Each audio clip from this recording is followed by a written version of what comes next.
Hi, I'm Patu from freefincal. In this video, let's take a look at Motilal Oswal Nifty Bank Index Fund. This is the fourth index fund we are looking at from the AMC. We looked at the Nifty 500, the Nifty Mid Cap 150, the Nifty Small Cap 250 index funds, and we argued why one should not consider them. Let's find out if the Nifty Bank Index is any different. Actually, as an index, it's quite fine. There's nothing wrong with the idea of banking index, of investing in a banking index, but we'll have to consider if the return that you get from it is commensurate to the associated risk. So let's get started. This is the first Nifty Bank Index or any banking index. There are 9 banking ETFs and 2 of them are private bank ETFs. We'll talk about that. Amusingly, the Nifty Bank Index has got only 12 stocks, but it's got the 12 most liquid and largest in terms of market cap. And the Nifty Private Bank is even more concentrated with just 10 stocks. So remember what I talked about in the Nifty Next 50 video. I talked about how or why Nifty Next 50 is risky. I said the number of stocks make a big difference, and this is just a 12 stock index or a 10 stock index in the case of Nifty Private Bank. Therefore, you must expect this to be extremely volatile, more volatile than the Nifty Next 50. We will talk about that.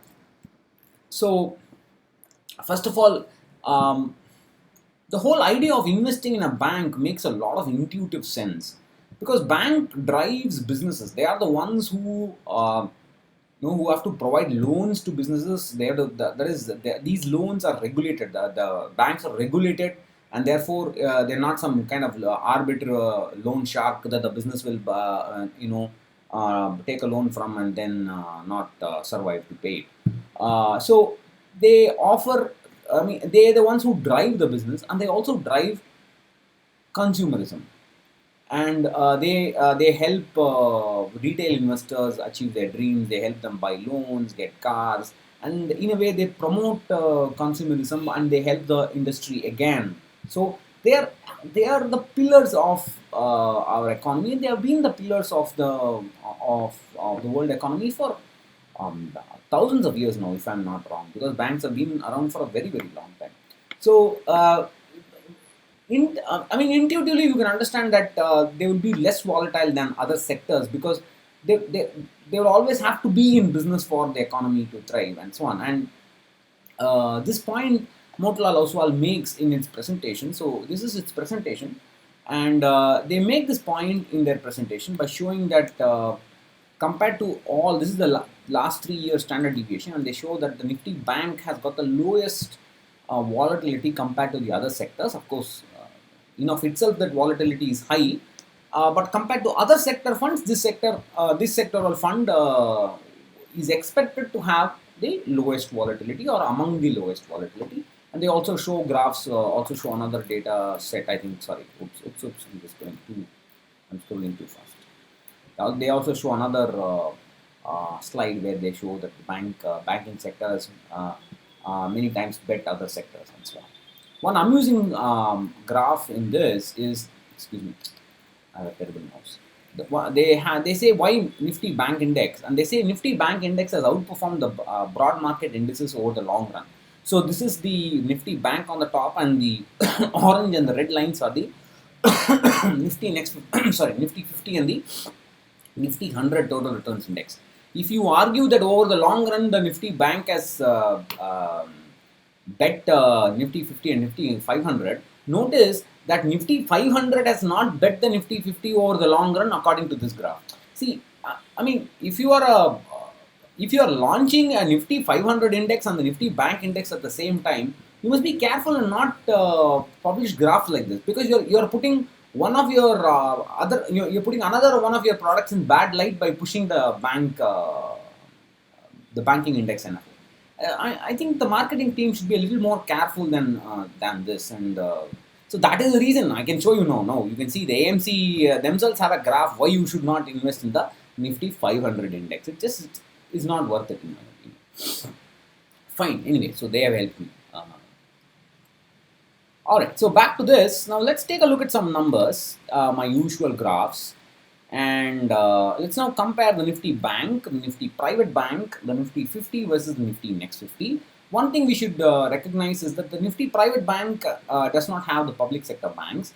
Of course, in the last couple of years, the public sector banks have been under severe pressure and problems because of the NPAs and so on, and therefore they have underperformed the Nifty private bank. The Nifty PSU index, banking PSU index, has underperformed the private bank index considerably, and in fact, it is the PSU banks that have pulled down the Nifty bank uh, for the last couple of years. But you can't always invest in private banks, because if there is some kind of a problem in one of the banks and it's a domino effect, and the bank and the government does not bail out big private, small private banks, then the banking and the private bank index will also be in trouble, and it will be in bigger trouble than the banking index. So it's better as an investor to buy a basket of banks. So between Nifty Private Bank and Nifty Bank, I would say Nifty Bank is safer from a diversification point of view. The other argument is that why should I buy a banking index? Why should I track a banking index? I can just buy stocks on my own. I can look at the Nifty Bank index, look at the top 10, anyway top 12. Just buy the highest weightage and the lowest volatility. Just buy those banks. HDFC banks will automatically be part of that. Will be the top constituent. That is one argument, and I don't have a I don't have a good repartee for that argument. I would say I agree with that. But in general, if somebody wants to track the banking index, then they can consider risk versus reward with respect to the Nifty 50 and the Nifty Next 50. So we are looking at every possible 5-year returns, and there are about 3,000 of them. You can see that the yellow line is the Nifty Next 50, the blue line is the Nifty 50, the white line is the Nifty Bank, and the green line is the Nifty Private Bank, which is a shorter history. You can see that over 5 years, there have been periods or several instances where the Nifty Bank has given a return very close to Nifty 50, Nifty Next 50, etc. So if you look at the rolling risk over this period, there is a distinctly higher risk of Nifty Bank and Nifty Private Bank compared to Nifty 50 and the Nifty Next 50. They are higher up. That's the rolling standard deviation. So the risk is significantly higher. For such a significant higher risk and guaranteed higher risk, we are not getting the commensurate reward over these 5 years, and that's something we have to understand.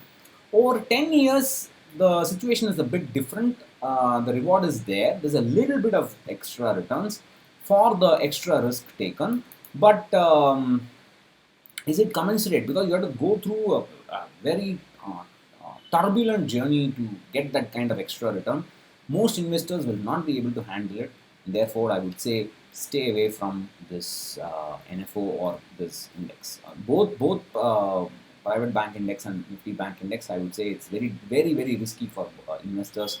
Stay away from the two private bank ETFs as well, along with this the Motilal Oswal Nifty bank index. That is the reason. Just I don't think many people can handle this.